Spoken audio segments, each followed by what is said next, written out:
Well, hello all my friends in the Southeast U.S. I'm John Feldt, and this is the Weekly Water Outlook. I mentioned that we looked to me like we were going into a less active pattern. Certainly not quiet, but on the other hand, much less active than we've had earlier in the summer and the spring, and actually all back to the winter. And indeed, that's been the case. You can begin to see some pockets of brown here as far as the number of rain days in the last 7 days. Those pockets of brown indicate only 0 or 1 day of rain, so generally speaking, it's definitely been quieter the last couple weeks. If we look at precipitation, most areas at least receive some rainfall, but the areas in blue and even some of the green are lighter amounts of rain. Generally speaking, the blues are a ½ inch or less, and that's a whole lot less than this widespread areas of green or orange that we saw earlier this summer. Now, the eastern parts of North Carolina, certainly Florida's been busy, northern parts of Alabama a bit busier, but from a perspective of the southeast U.S., I think we're definitely looking quieter type weather. So the percent of normal, hey, look at this. This is the second week in a row now where we've had sizable parts of the area, if not the majority of the southeast U.S., experiencing below normal rainfall as indicated here in red. A couple pockets of blue and a little bit spotty type over the southern part of Georgia, but I think we're really now beginning to get out of that pattern that we have had. Doesn't mean we couldn't get that again, but it definitely looks to me like we're sort of merging back with climatology, what we would normally experience in September as we go from summer into fall. So the national perspective, we've had this ridge of high pressure over the middle part of the nation. It's sort of been drifting back to the west or the east. And here in the southeast U.S., we haven't really been all that much impacted by that high. And that looks like that will be the prevailing pattern. I'm going to be talking about that just a bit because we are going to have a little bit of changing in the jet stream. But certainly for the southeast U.S., the tropics are of utmost importance. We're at the very peak of tropical season. A lot of people are scratching their heads on why we haven't had more hurricane activity this year. Ending August, we haven't had any named storms. Very unusual. We do have something to watch off the African coast that has a high probability of developing. And there are some signs, both from climatology and some other factors, that it will get busier as we go through the next couple of weeks. On the other hand, it definitely seems like something has been inhibiting development. And there's a lot of speculation. Everything I've read is there's no certain factor that has been identified. And it's possible that that could go through the rest of the season. On the other hand, it's very possible that a week from now could be a whole different story and lots of activity. But right now, it looks like something has been inhibiting development, and that could continue. So most of the outlooks have been lowered the overall number of tropical cyclones this season.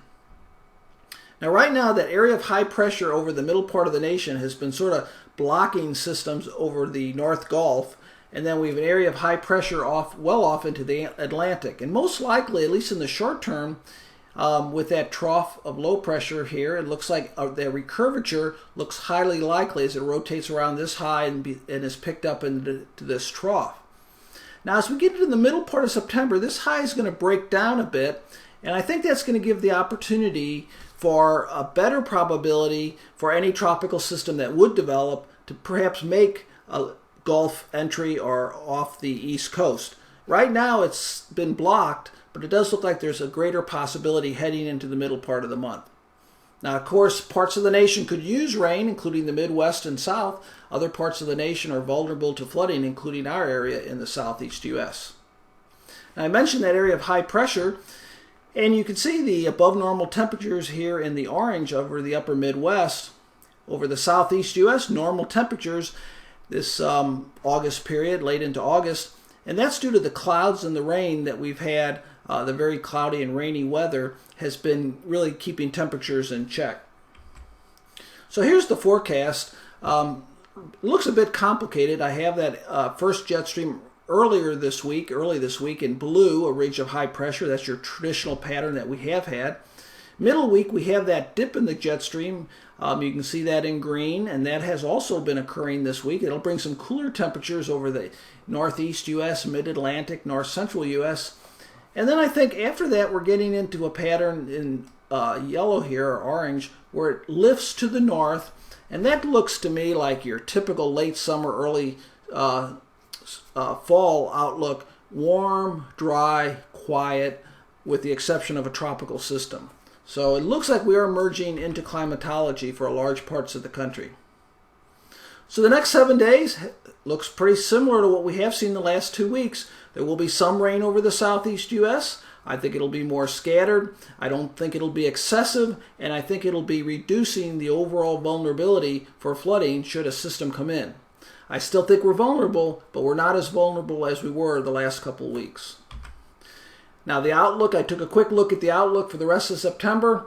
It looks like temperatures into the middle part of the month with that area, remember that trough dipping, that'll bring some cooler temperatures into the mid-Atlantic and southeast U.S. Then as that upper jet stream lifts back to normal or above normal temperatures. As far as precipitation, the southeast U.S. is going to be on the verge of below normal precipitation to our north, and then Florida being still wet with perhaps some tropical moisture, and it looks like the southeast will be on that border. I'm going to go with the trend that we have seen, trending a little bit less active. So takeaway points, continued less active trend. I've said it a number of times. We've had 2 weeks. This looks like it'll be the third week, stepping down the vulnerability just a bit. Status quo type pattern. Keep an eye on the tropics, and I will be definitely updating that throughout the week. Nice talking to you again. I will be updating my brief.